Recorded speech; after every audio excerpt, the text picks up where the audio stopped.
Hello everyone. It's been a while since I recorded any video, and I just wanted to share something that has been on my mind for quite some days now.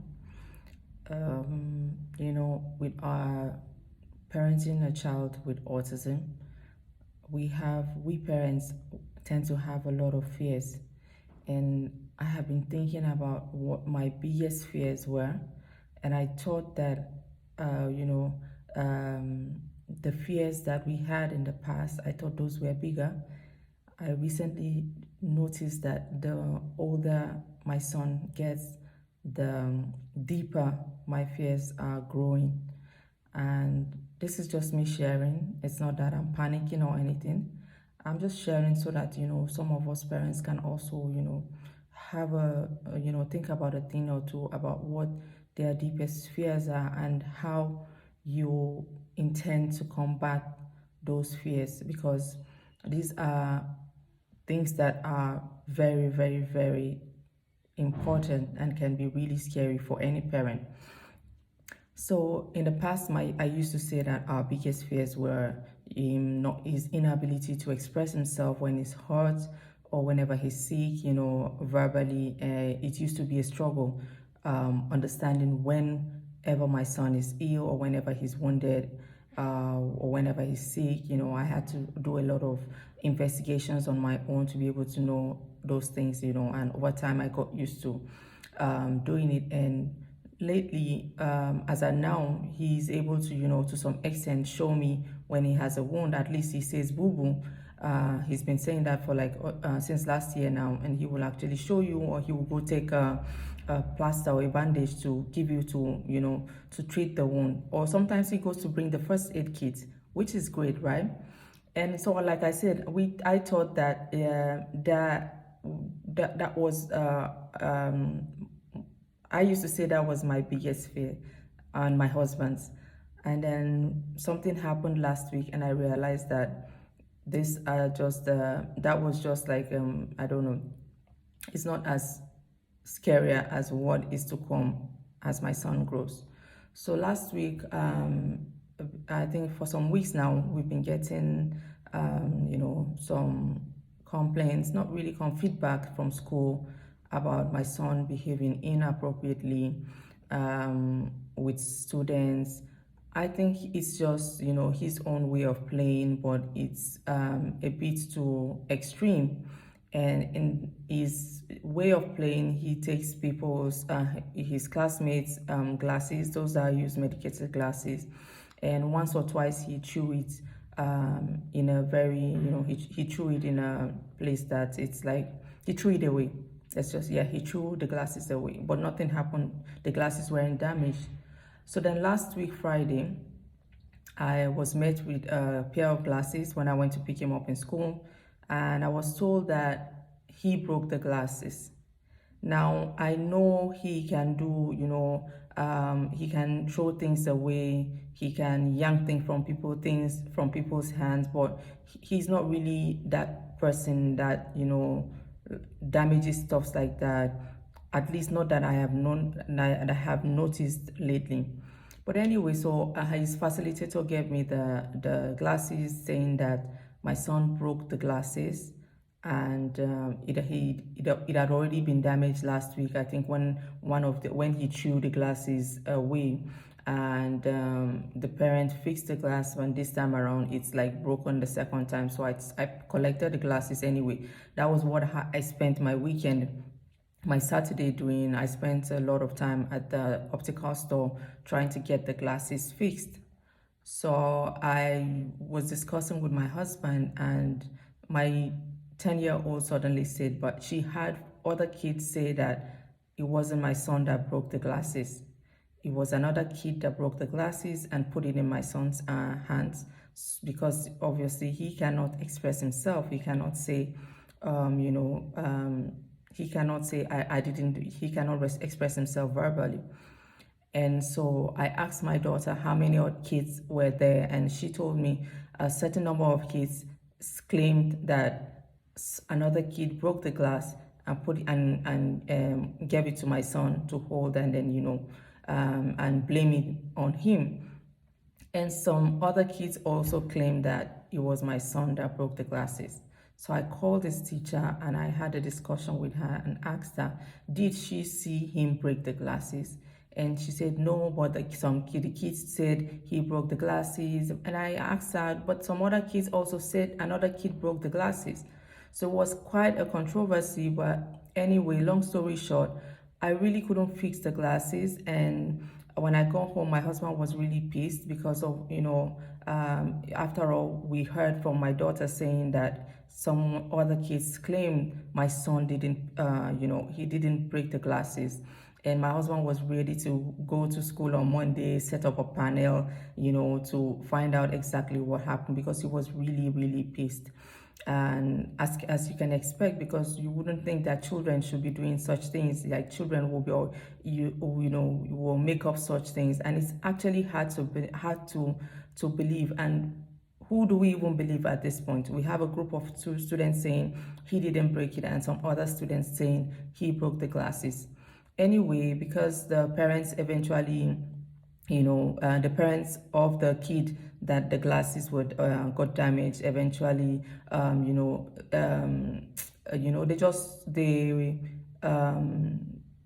they kind of put off the case. They actually said there was no need for any case. Let me just say it that way. There was no need for any case, and they were going to take care of it. And I just told my husband that there was no need for us to go to the school, but I have been thinking about it. I will still to go and set up that panel. It might scare the kids. You know how kids are when we are asking them stuff like that, and it might lead to something else entirely. Whatever conversation that I will have will be with his teachers, his facilitator, the educators. Those are those that I will have to talk to, because what happens if it was something bigger? And ever since that incident, the whole of this week, I have been thinking about this thing, pondering about so many things that, like, this is just a petty issue. What if something bigger than this happens? And kids, they're already preying on my son's vulnerability, or his inability to express himself. How then do we handle such things? And it really made me to reflect a lot about what I need to do, the things that we need to do, in order to get more, communication, more. I just know that I have quite a lot of work to do. We have a lot of work to do.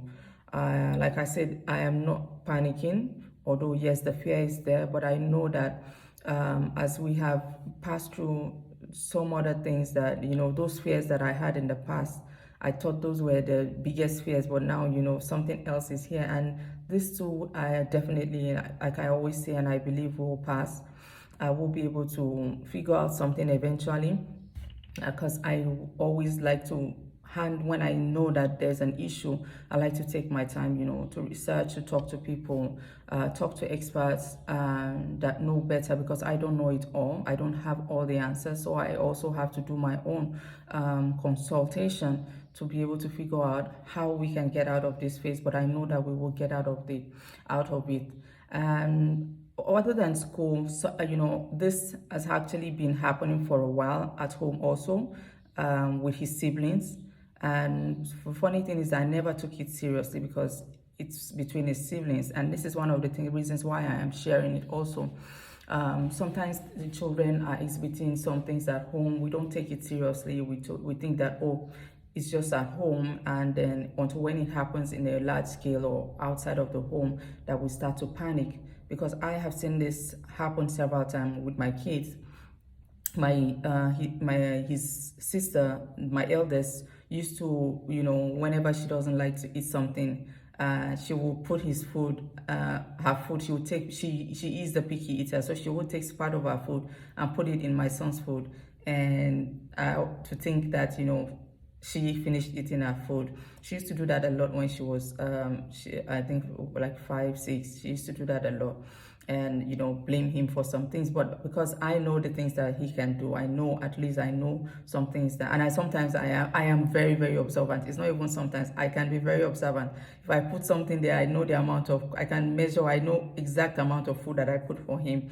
And so, but I was able to manage those situations back then. And then now with my little daughter, I also had an incident also this weekend, and I think that is why everything is kind of adding up now. Uh, I had this book that I have been reading, and it was time for me to read my book, and I realized that it has been cut out with scissors on the edge. It's not completely cut out, you just use scissors to, like, nip it all through on the edges, but it wasn't cut out completely. And I know my 3-year-old is the one that likes to explore, try things, that's a toddler age. She, curious to know how this works. She has tried to use scissors. She's been trying to use the scissors. So I put away all the scissors. I don't know how she managed to get this particular scissors, thanks to my other daughter that is always cutting and making stuffs and dropping the scissors everywhere. Anyway, I found a book, and I asked who cut my book. And my 3-year-old said it was automatically was her brother. And I asked her again, and I kept on asking her. It was funny. I asked her over 10 times. I am not exaggerating. I kept asking her, and she kept insisting that it was her brother. And I know that even though she's 3, sometimes she will say she didn't do something, and eventually she will come around and say, "Mommy, I did it," or she will still come. She doesn't really understand the concept of you lying and telling the truth and all of those stuff. I'm already having I use the opportunity to have conversations with her, but this particular incident, I kept asking her over and over again, and she kept insisting that, "Mommy, it was Khalil." And she was honest, and honestly, I can't really say if she was the one, or it was her brother. One thing I can say is that her brother, too, these days of late, have started showing a little bit of curiosity, exploring things. When you put something in the kitchen, he'll try to go mix it up with something else. Or when he's been trying out some things lately. So, and especially when he's really bored.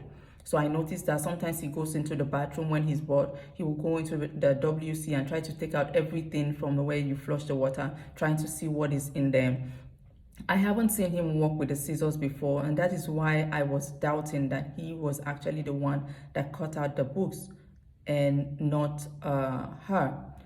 I still have that doubt. I'm finding it hard to believe that my 3-year-old would actually say it is her brother that did that, but I have no evidence. There's nothing for me to prove that she actually did it.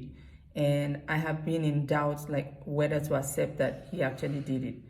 I eventually accepted that he did it, because it's something that, yeah, he can actually do. I'll just have to observe more. I'll give more room to observe. I know I will be able to figure out eventually if he did it. Especially, I know that this will happen again, and I'll be able to investigate better and know if my 3-year-old is actually, pinning it on him or not. Trust me, she also knows that her brother is not able to communicate. She also understands these things, and these are just some of the incidents that I have been replaying in my head lately. But anyway, like I said, I believe that this is also a phase. If you have a parent, if you are a parent, you have a non-verbal or a pre-verbal child, I would like to know, what are your deepest fears, and how are you combating it? What are you doing to get it off the list of the things that you're scared of? What are you doing? How are you working towards it? And if you have experienced any such thing like this, I would like to know, how are you able to handle this phase. Like I said, this is also a learning phase for me. I'm trying to understand how to make my to get my son to be able to communicate more in terms of areas like this. So definitely I have quite a lot of work to do with him during the holidays, which I am hoping to focus more on God's willing, inshallah. So I would love to know, if you have ever had this opportunity to experience something like this, how did you handle it? How did it turn out for you? What were the things that you were able to do with your child to get, to move from that phase of him being the victim, or that, just to get out of that particular phase? Like, you understand what I'm saying? I would love to hear from you. Thank you so much. Have a lovely day. Bye.